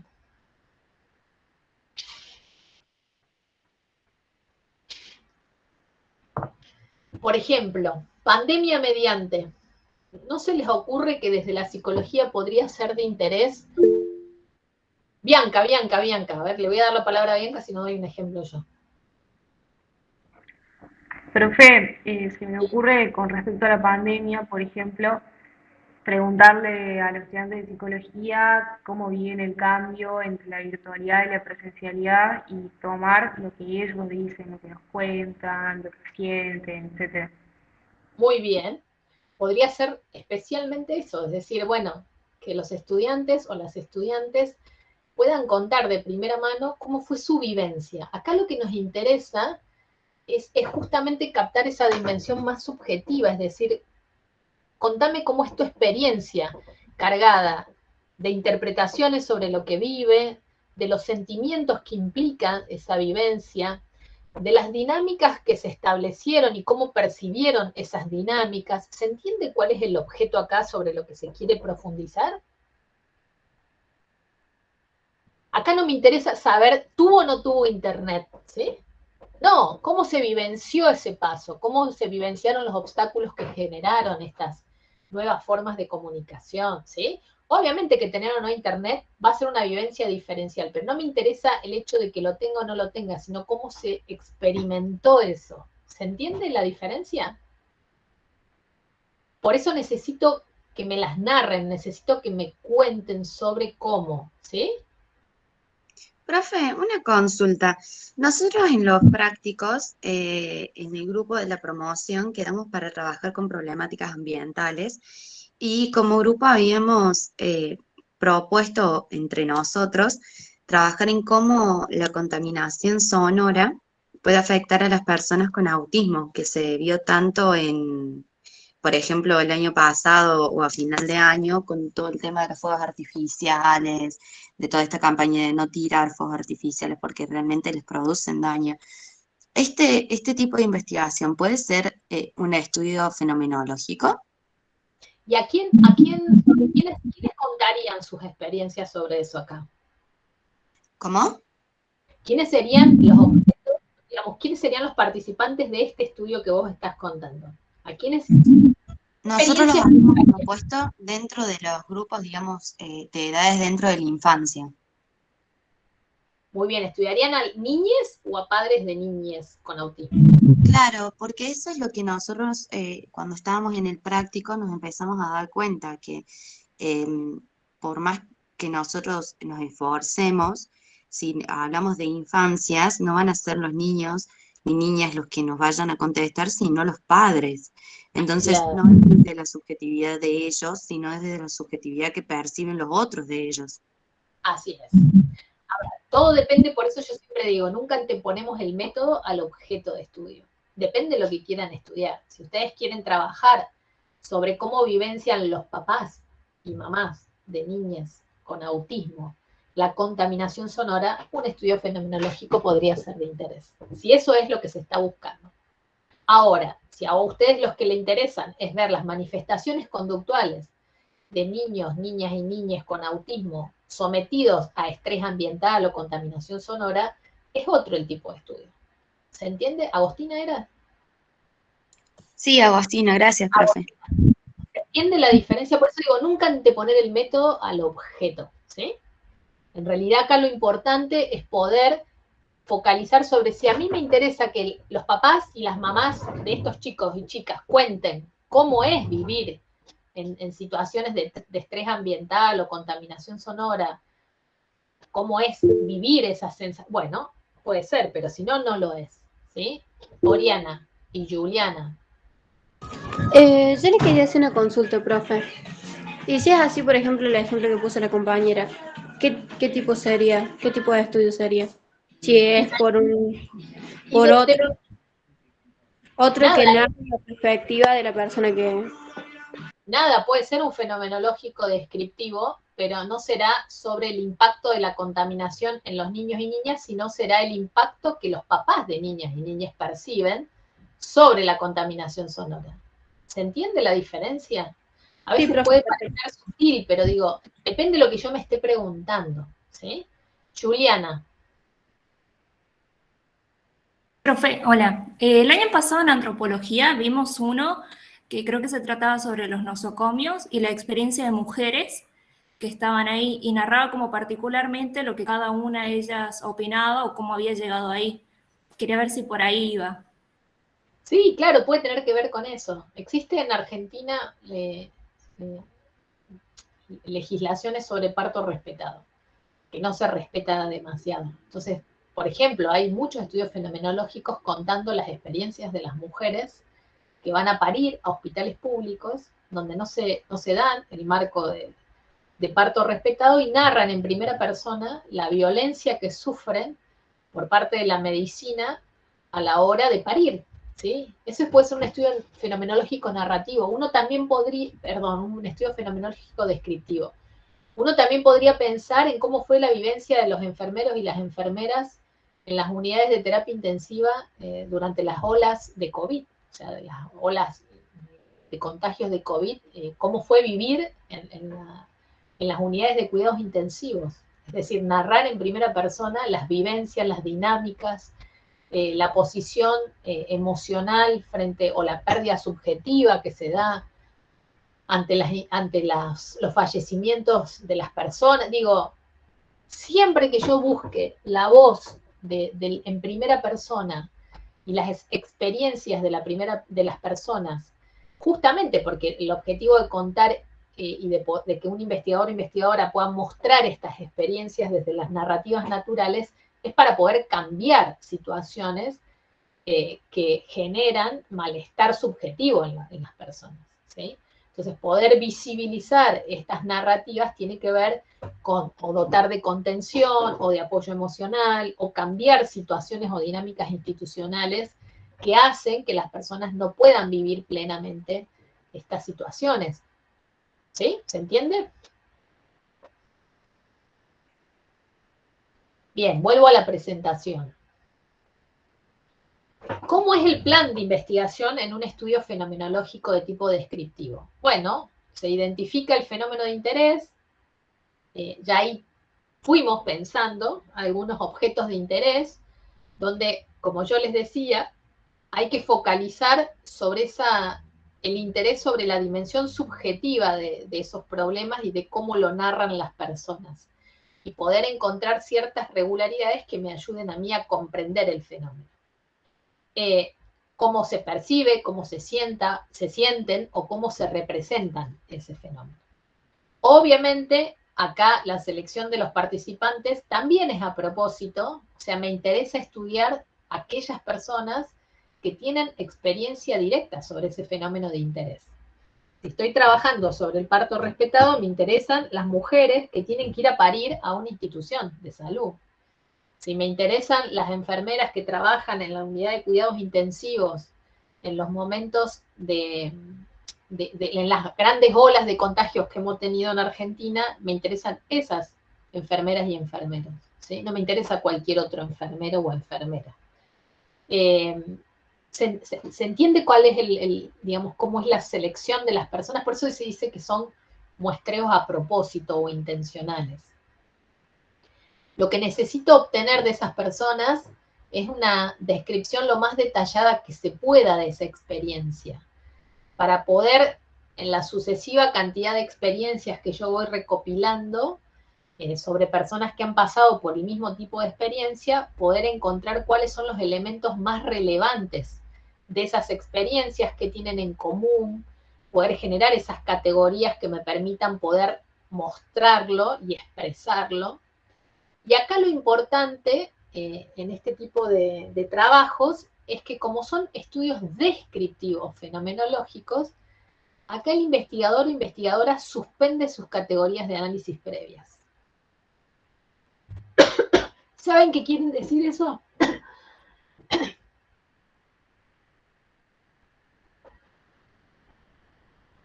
¿Saben qué quiere decir que acá el investigador o investigadora suspende sus categorías de análisis previa?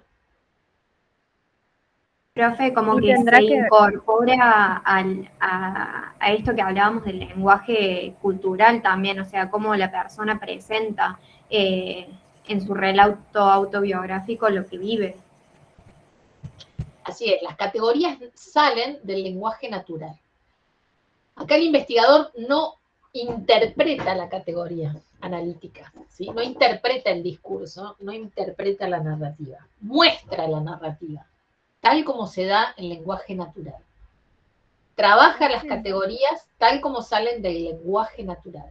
El investigador suspende sus categorías, quiere decir que el investigador o investigadora no interpreta la narración, no interpreta el discurso. Por eso es descriptivo. ¿Se entendió eso? Profe, Sí. tiene que ver también con esto de no llevar la teoría a los datos, sino, bueno, a partir de lo que yo recopilo de ello, después interpreto. O sea, no interpreto, pero sino después trabajo con ello. En realidad tiene que ver con la primera parte de lo que mencionas. Es decir, tiene que ver con no llevar la teoría a los datos. Es mostrar los datos.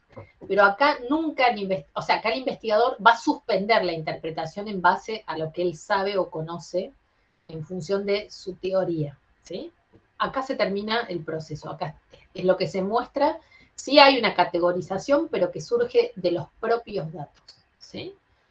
No hay, posteriormente, eso va a ser los estudios fenomenológicos interpretativos, que son estos, donde sí el investigador parte el análisis como en dos planos.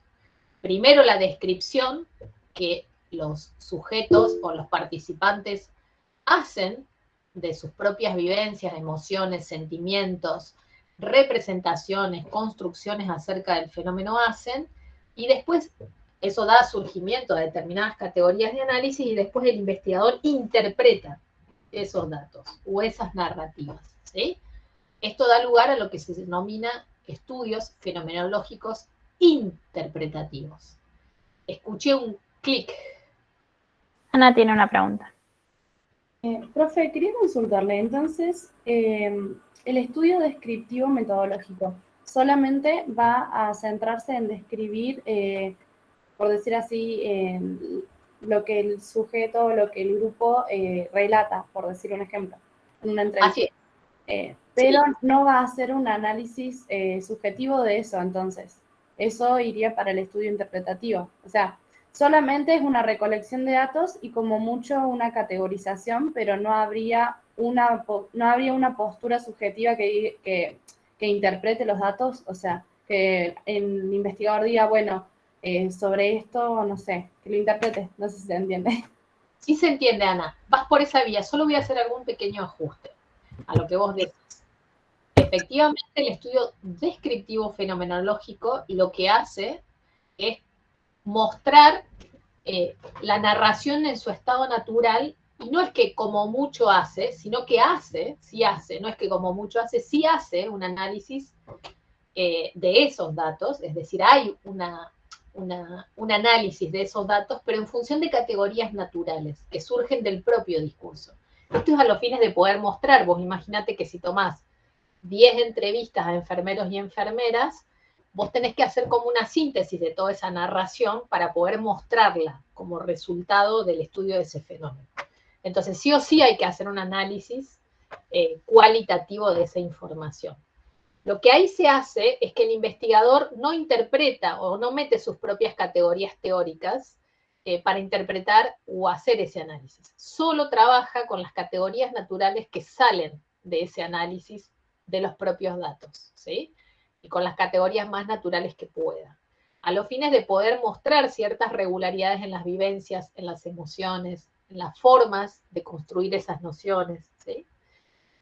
En los interpretativos, además de eso, el investigador después hace una interpretación en función de sus propios marcos categoriales, que tienen que ver con sus propias posiciones teóricas, ¿sí? ¿Se entendió? La corrección que hice sobre lo que vos dijiste es que puede llegar a hacer ese análisis, no, lo hace, pero es un análisis basado en las propias categorías naturales del discurso, ¿sí? Perfecto, profe, sí se entendió. A los fines de poder mostrar lo que ocurrió con ese fenómeno de un modo sistematizado, ¿sí? Hay una necesidad siempre de sistematizar la información, si no es muy difícil comunicarla, ¿sí? Bien, vuelvo a la presentación. ¿Tengo algo más? No. No, sí. Perfecto, vuelvo a la presentación.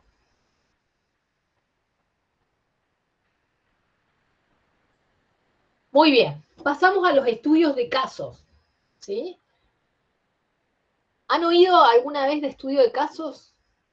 Ya son estudiantes de tercer año, capaz que sí, ¿eh? Tengo expectativa de que sí han oído sobre estudio de casos. Y prácticamente todos los casos de Freud son estudios de caso, ¿no? Muy bien. De hecho, digo, si uno toma el psicoanálisis, ¿qué hace el psicoanálisis con el... volviendo caso por caso. Bueno, pero y volviendo al estudio, digo, como para que lo puedan vincular. Volviendo al anterior, al estudio fenomenológico interpretativo. Cuando uno tiene un paciente, ¿qué hace el psicoanálisis con el discurso de ese paciente? ¿Lo toma como tal o lo interpreta en base a sus categorías teóricas? Lo interpreta, pero...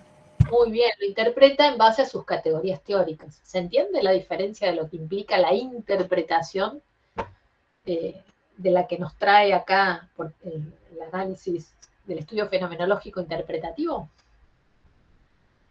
Muy bien. Ahora, vamos a los estudios de caso. La mayor parte de los estudios de los trabajos de Freud son estudios de caso.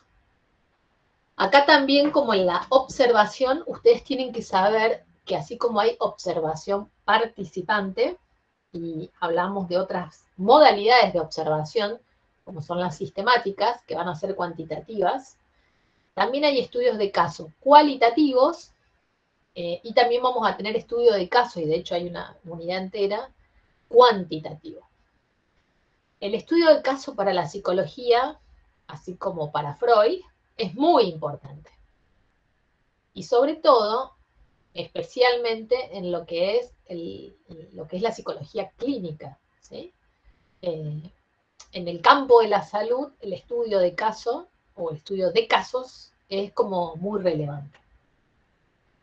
¿Y qué implica el estudio de caso? Bueno, es focalizar y profundizar en el estudio de una persona o de un caso, ¿sí? ¿Por qué creen que hago esta diferencia entre el estudio de una persona o un caso? Porque no es lo mismo la persona en sí que lo que le está sucediendo en ese momento, me parece. Es un caso particular. Es un caso particular, pero mi expresión tiene que ver con otra particularidad. ¿Alguien tiene alguna opinión más sobre esto? ¿Por qué es un estudio profundo de la persona o de un caso? Lucía dice que puede ser un grupo también. Muy bien. Porque el caso puede ser una persona, pero también puede ser un grupo, también puede ser una institución, ¿sí? Acá la definición del caso, vamos a ver que en este marco, lo que es definir el caso, toma como mucha relevancia, ¿sí? Es decir, cuando esté ante el estudio de caso, puedo tener el estudio en profundidad acerca de lo que ocurre con una persona o lo que va ocurriendo con esa persona a medida que yo voy interviniendo, por ejemplo, como investigadora en un marco psicoterapéutico, como investigación clínica, pero también podría tener como caso una institución educativa donde tiene una forma de enseñanza o un método de trabajo con los estudiantes y las estudiantes que hace que sea diferente de otras instituciones educativas, ¿sí? Acá el estudio es un estudio profundo sobre un caso. Y siempre tengan en cuenta que el caso puede ser una persona, así como el compañero decía, bueno, cada avance en la teoría de Freud es el trabajo que él realizó sobre un caso en particular, pero también puede ser sobre grupos o instituciones. Depende de lo que yo defina como caso. Acá sí es interpretativo, y por eso, bueno, el caso de Freud digamos, Freud provee muchos ejemplos sobre estudios de casos de personas, y el enfoque interpretativo que él va dando a ese contenido en función de sus propias categorías teóricas, y esa forma, digamos, acá el estudio de caso, desde esta perspectiva, que es una perspectiva interpretativa, es una producción de conocimiento que se da en ese marco de interacción, ¿sí? Y eso lo transforma en único, y puede que esos resultados o ese conocimiento producido en ese marco sea irrepetible, es decir, pueda no ser replicado en otra relación de estudio del caso, ¿sí? Puede que no sea reproducible en otro proceso de interacción entre investigador, investigadora y caso, ¿sí? Porque acá es un proceso que se da en perfecta integración e interacción, ¿sí? En la misma lógica que venimos trabajando los otros diseños y estudios, donde hay un involucramiento por parte del investigador o investigadora en ese proceso de construcción de problema y conocimiento que se genera a partir de esa interacción. ¿Cómo es el plan de investigación cuando hay un estudio de caso? Bueno, yo les dije que se vuelve muy, pero muy relevante, no solo elegir el caso, sino la definición del caso. Obviamente que, como en todos los anteriores, la elección del caso hay una intencionalidad por parte del investigador o la investigadora de por qué está eligiendo ese caso, sea persona, grupo, institución. Esa persona, grupo o institución tiene una serie de características que lo hacen susceptible y que lo dotan de cierta relevancia para poner sobre manifiesto el conocimiento que eso puede generar, ¿sí? Y tiene que ver con que esto puede avanzar en el desarrollo de producir más conocimiento que trasciende ese caso, es decir, Freud lo que hacía con cada estudio de caso era ir más allá de ese caso y generar teoría, ¿sí? Y poner de manifiesto avances de lo que era la construcción de su propia teoría, pero también puede ofrecer información tendiente, por ejemplo, estoy trabajando con una institución que genera como modelo educativo un modelo diferente a otras instituciones. Bueno, el analizar las potencialidades de ese caso, de esa institución en particular, me puede a mí ofrecer algo que trascienda lo que ocurre en esa mera institución y contribuye a un aporte de tipo instrumental, es decir, bueno, esa metodología con la que se trabaja en esa institución educativa, a partir del estudio que yo hago y de lo que puedo lograr mostrar acerca de los beneficios de ese programa específico que plantea esa comunidad educativa, puede transformarse en un potencial resultado como para poder ser aplicado en otras instituciones educativas.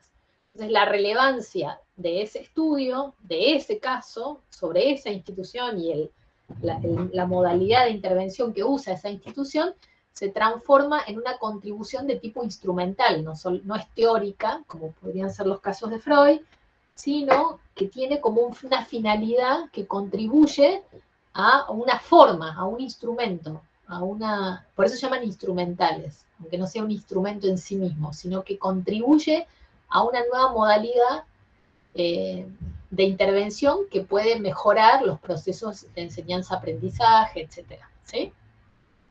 Entonces es muy importante definir el caso en sí mismo, es decir, ¿por qué lo elijo? ¿Por qué es de interés? ¿Sí? Y además porque a la hora de definir y reconocer cuál es el caso, obviamente se generan ciertas delimitaciones y se resaltan cuáles son esos aspectos relevantes para estudiarlo, ¿sí? Obviamente, como estamos trabajando de una perspectiva cualitativa, todas estas definiciones y delimitaciones son ciertamente flexibles. para que a la hora de definir yo no lo defina tan rígidamente que impida después poder dar lugar a todas esas otras expresiones que pudieran aparecer en ese proceso de trabajo y de investigación, y que esas delimitaciones no permitan que surjan nuevas formas de poder comprender al caso, ¿sí? Pero la delimitación y el reconocimiento de la relevancia de ese caso es muy importante. En cuanto a las técnicas de recolección de datos que vamos a utilizar, obviamente que acá tenemos entrevistas, tenemos la observación participante, ¿sí? Documentos expresivos que pueda generar la persona, ya sea en el ámbito clínico, o que el caso sea un grupo, o que el caso sea una institución. Bueno, hay formas en que se generan productos, al igual como lo veíamos en los estudios etnográficos, que pueden ser desde personales, como relatos, cartas, anotaciones personales en un diario, ¿sí?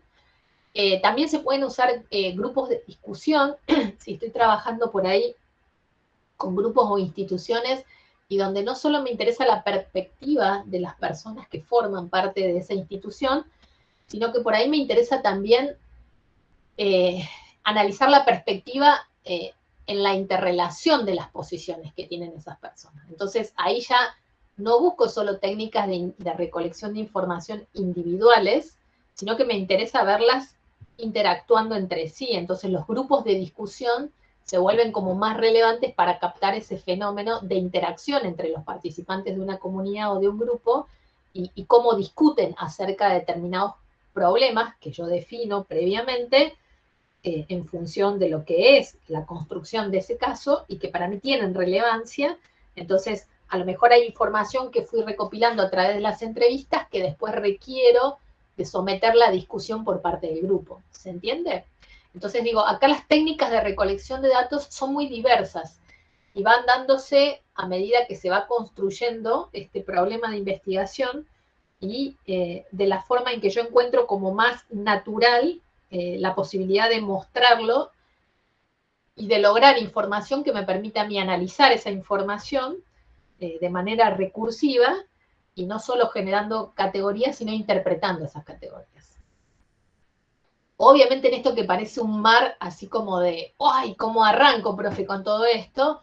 Bueno, siempre en todo proceso de investigación cualitativa hay una serie de preguntas iniciales que orientan a esas primeras indagaciones. Y que esas preguntas tienden a ser ciertamente flexibles para que a medida que yo vaya avanzando en la obtención de información y en la construcción de ese conocimiento, bueno, yo vaya eligiendo cuáles son las mejores técnicas y también vaya generando ciertas guías de indagación que me permitan a mí ampliar y profundizar sobre lo relevante del caso, es decir, sobre lo propio del caso, sobre lo idiosincrático del caso. Sea que el caso sea, como dijimos recién, una persona, un grupo, una institución, etc. ¿Sí? ¿Qué tipos de estudios de casos hay? Bueno, el estudio del caso intrínseco, va a decir Leoni Montero.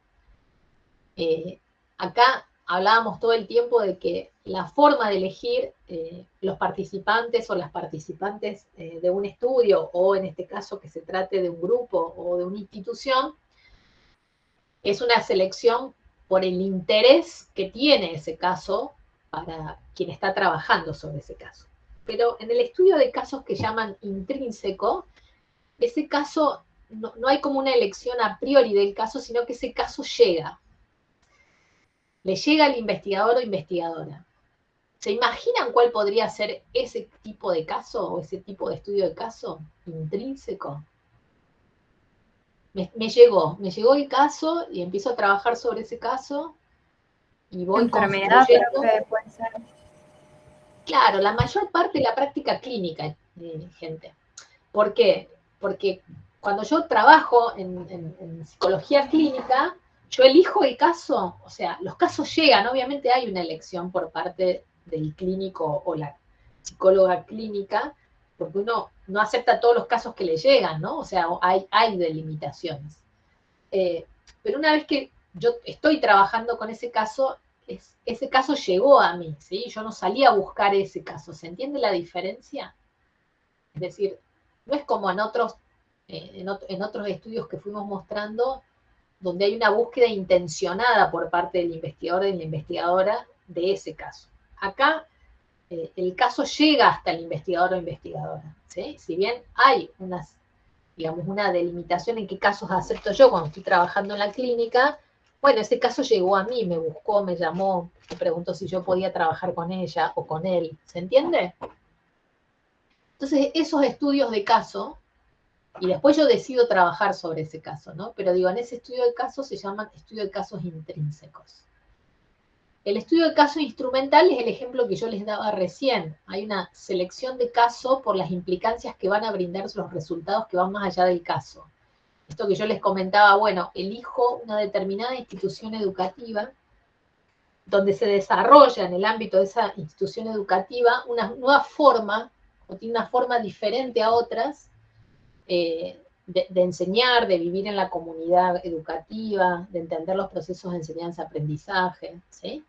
Entonces, estudiar a esa comunidad educativa, los resultados no solo van a permitir comprender a ese caso, definido como institución, sino a que lo que yo pueda encontrar o a lo que se dé en ese marco de articulación entre investigadores, investigadoras y comunidad educativa, no solo comprender mejor a esa institución, sino que los resultados van a poder ser útiles como para poder ser aplicados a otras instituciones. Entonces, el valor de esa construcción de conocimiento es lo que se denomina estudio de casos instrumental, porque van a servir para generar otras formas de intervenir en otros espacios educativos, ¿sí? Y el estudio de caso múltiple es cuando yo selecciono varios casos sobre una misma situación, pero que son casos extremos. Son muy diferentes, o sea, voy a abordar un mismo fenómeno, pero voy a seleccionar casos que me permitan encontrar a mí posiciones prototípicas que son bien diferentes entre sí, a los fines de poder encontrar esas convergencias y divergencias en torno al contenido del análisis de esa situación en particular, ¿sí? Entonces, estos son como los tipos de estudios de caso desde las perspectivas cualitativas más comunes que se dan en el marco de los estudios de caso, ¿sí? ¿Cómo vamos de tiempo hasta acá? ¿Qué hora es? 11:50. Quedan 10 minutos. Bien, voy a dejar acá porque después nos quedan los estudios de investigación-acción y esos requieren que no quede a mitad de camino, ¿sí? Entonces, vamos a hacer una revisión hasta acá. Revisamos características particulares de los métodos cualitativos, ¿sí? Una serie de características que es importante que las incorporen, no solo en términos de poder comprenderlas, sino que también se apropien del lenguaje que tiene que ver con la forma de comprender los estudios cualitativos, ¿sí? Que es diferente a otras formas que ya vamos a ver más adelante. También en lo que es la revisión de los estudios etnográficos y el cómo abordar o acercarse a un campo de estudio y cómo co-construir ese conocimiento en la interrelación investigador, investigadora, comunidad, grupo con el cual uno está trabajando. En la característica que toma en este tipo de estudios el proceso de inicio y cierre de un proceso de investigación, donde no siempre está sencillo estipular cuándo arranca y cuándo termina el proceso que implica el recoger esa información y llegar a un resultado.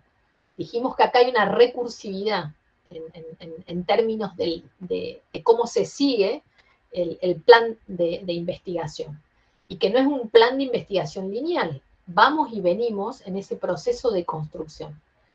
Hay un mayor nivel de involucramiento del investigador o la investigadora, no solo en la definición del problema, sino en la construcción del conocimiento que se da a ese problema. A excepción, como vimos recién como ejemplo, los estudios descriptivos fenomenológicos, donde el investigador clausura sus categorías de análisis y trata de mostrar del mejor modo posible la experiencia natural de las personas ante una situación en particular, que es objeto de interés, ¿sí? Y después el estudio de casos desde la perspectiva cualitativa. Esto va a ser muy recurrente en el campo de la psicología. Digo, todo lo que hayan trabajado desde la perspectiva del psicoanálisis tiene esta característica de estudio de caso desde la perspectiva cualitativa interpretativo, ¿sí? Entonces, digo, van a encontrar una familiaridad en la forma de entender como los ejemplos y de cómo se construyeron esas teorías que ustedes hoy estudian como teorías de la psicología, ¿sí? Algo muy diferente vamos a encontrar cuando trabajemos los estudios experimentales y ustedes puedan comprender cómo llegó Piaget a construir su teoría psicogenética, ¿sí? Que también uno podría pensar que fue a través de trabajar con casos, pero trabajó de una perspectiva muy diferente a esta, ¿sí? Porque trabaja con situaciones de experimentación diferentes a las que estamos trabajando desde esta perspectiva cualitativa, ¿sí? Pero que se animen a pensar todo lo que ustedes hoy estudian como teorías, bueno, cómo esas teorías surgieron y qué metodologías aplicaron para poder llegar a eso que hoy ustedes estudian como teorías. Yo siempre digo que es muy difícil enseñar metodología en nuestra facultad con una sola materia metodológica y después de pasar por cantidad de materias que les enseñan teoría pero que nunca les cuentan cómo llegaron a construir esas teorías, ¿sí? Porque no es que esas teorías surgieron de una buena noche que tuvo Freud y escribió una teoría. Esas teorías todas usaron metodologías para poder llegar a construir esas teorías que ustedes trabajan. Sean teorías como las que conocen, como la psicoanalítica, la Gestalt, el conductismo, la sistémica, ¿sí? Como otras evidencias que nosotros trabajamos cuando hacemos investigación, que todavía no tienen como el estatus de teoría, sino de evidencia empírica, pero que también surgieron con metodologías, ¿sí? Todas tuvieron un proceso metodológico por el cual permitió que surja esa teoría o esa evidencia empírica que en algún momento puede llegar a tener estatus de teoría, ¿sí? Pero el gran tema que tenemos es que ustedes estudian esas teorías como cosa apartada de lo metodológico, es decir, como si nunca hubiera intervenido un proceso metodológico para poder llegar a esa construcción de esas nociones. Bueno, hoy tienen una primera clase de métodos y de técnicas, todavía técnicas no vimos de recolección de datos cualitativas, pero hoy tienen una primera aproximación para pensar, empezar a pensar cómo muchas de las teorías que ustedes conocen hoy, qué herramientas metodológicas usaron, ¿sí? La clase que viene, para los quienes van más seguidito así de qué textos vamos a trabajar, voy a seguir con investigación-acción e investigación-acción participativa, y seguramente ya vamos a poder comenzar a trabajar con recolección de información cualitativa. Seguramente vamos a arrancar por las entrevistas y las distintas formas de entrevistas que tenemos dentro de lo que son los métodos cualitativos de recolección de información, las técnicas cualitativas de recolección de información, ¿sí? Bueno, ¿dudas hasta acá? Sí, ahí veo en el chat, más tarde subo la grabación de esta clase y subo el PDF con las filminas, como lo hacemos en todas las clases, ¿sí? Bien, ¿alguna duda? ¿No? Bueno, ¿qué textos son? Bueno, van a tener, hoy dimos el primer texto que tienen de León y Montero sobre etnografía y estudios fenomenológicos. La próxima clase vamos a ver el segundo texto de Montero sobre investigación-acción participativa. Investigación-acción e investigación-acción participativa, ¿sí? Y si nos da tiempo, espero que sí, vamos a empezar a ver entrevistas, el texto que tienen sobre las narraciones como datos, ¿sí? Bien. Bueno, nos vemos el próximo jueves no nos vemos, porque el próximo jueves hay exámenes, ¿sí? Nos vemos en 15 días, ¿sí? Bueno, que pasen bien la semana del estudiante, quienes se tomen vacaciones, que la disfruten, y quienes tengan que rendir, que tengan mucho éxito en los exámenes, así pueden avanzar bien con la carrera, ¿sí? Nos estamos viendo en 15 días y yo les subo esto ni bien pueda, seguramente al horario de la siesta ya está, así que se lo subo a la BP para que lo puedan ver y quienes no pudieron estar hoy también puedan verlo en algún momento, ¿sí? Gente, hasta muchas luego. No, Gracias profe, por que tenga estar. buen día. Chao, hasta Nos luego. vemos. Chao, gente.